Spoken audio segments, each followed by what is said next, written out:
actually put the spotlight on the PAN 2.0 project. Now, the IT department has received approval from the CCEA, and this is going to be an initiative that is going to enhance and digitize the PAN management systems in order to improve accessibility and efficiency. So let's discuss this in further. We've got Pritin Kumar, who is joining in. He's partner at Deloitte India. Pritin, thanks so much for taking time out. A very modernized system, and of course, the end goal is to improve efficiency. How are you looking at this portal and, just taking on this very magnanimous task? So just quickly by way of context, the OECD has come out with a report on tax administration 3.0 around digitalization of tax administration. And it talks about 6 building blocks. And the first of it is a digital tax identity to support secure and unique identification of taxpayers. So I think the government is clearly moving in the right direction when they are trying to, take the PAN project to a new level altogether. Because today what we need is very cutting edge technology. So I think this really, from a conceptual perspective, it's a great move from the department from my perspective. What changes? Can you break it for our viewers? I mean, Aadhaar and PAN are already linked, which means a lot of interlinking in terms of identification and a lot of interlinking in terms of digital paperwork is already available.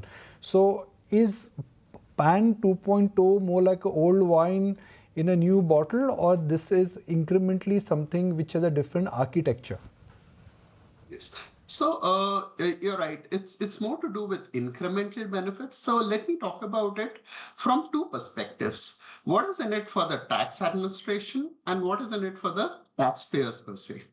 So when I look at the tax administration, it's, as I said, modernizing, using latest technology and governance. But if we dig a little deeper, what does it exactly mean?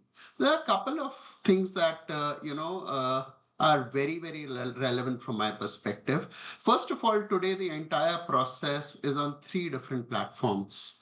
There is the e-filing platform, the UTI, the Protean. The first step is consolidating all of these 3 platforms. So it's a one-stop shop for anything related to PAN. The related aspect is consolidation of the TAN along with the PAN, which again is going to be a very important step. The second part is the QR code. Of course, it's been there since 2017, but again, there are enhancements here as well. With the QR code, you will get access to information from the latest PAN database itself. And I think lastly, another important aspect which India as a country is struggling with is around minimizing the duplicate PANs. This new system, one consolidated system, will have improved logics for identification of potential duplicate PANs. And secondly, because all of it is centralized, it will be very useful from a government perspective to weed out these duplicate PANs overall. So I think these were the key benefits from the administration's perspective. Now, if I look at it from a taxpayer lens, what the government is talking about is faster service delivery, effective grievance redressal, and protection of sensitive data. Clearly very, very important aspects from a taxpayer perspective. Now, digging a little deeper from a practical perspective, what this covers today is online PAN validation. And this is again a very, very important aspect because companies are struggling with this. Let me just take one example, say of an e-commerce player who's onboarding thousands of sellers each day. For each seller, they have to validate the PAN, validate whether it's a proper return filer or not, and then make settlement of the sellers this in a couple of days. Unless all of this is linked and online you can validate it, that's going to be it is very, very challenging. To be honest, the thing that is still missing today is the APIs which allow connectivity from the government's portal to taxpayers. I think that is a very, very important step that the government must really, really consider to make the entire project very, very successful. And lastly, the integration with TAN as well. That's something, again, taxpayers are struggling with because there's no current linkage between PAN and TAN, and this will really benefit taxpayers overall.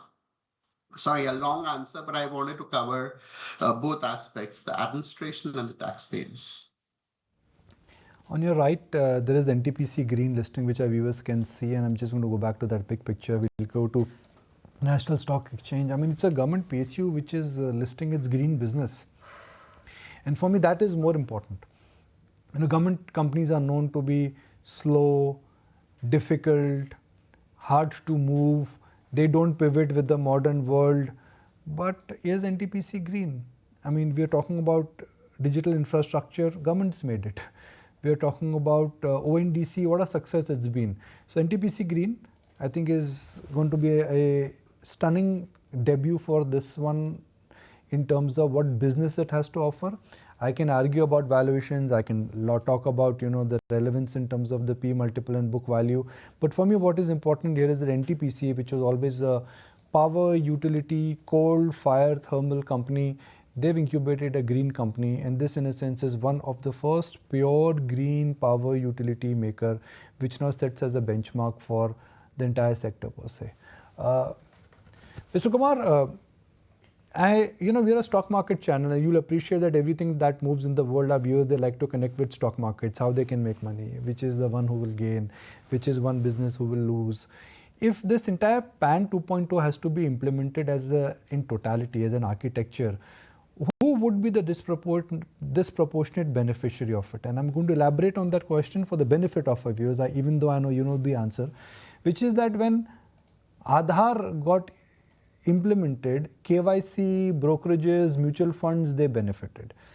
When Geo got implemented, it led to Uberization of economy. So if PAN 2.2 has to be implemented, who will be the biggest beneficiary? Right. So I would look at it from a bigger lens. PAN 2.0 is the stepping stone, and the government is going to do a lot around technology.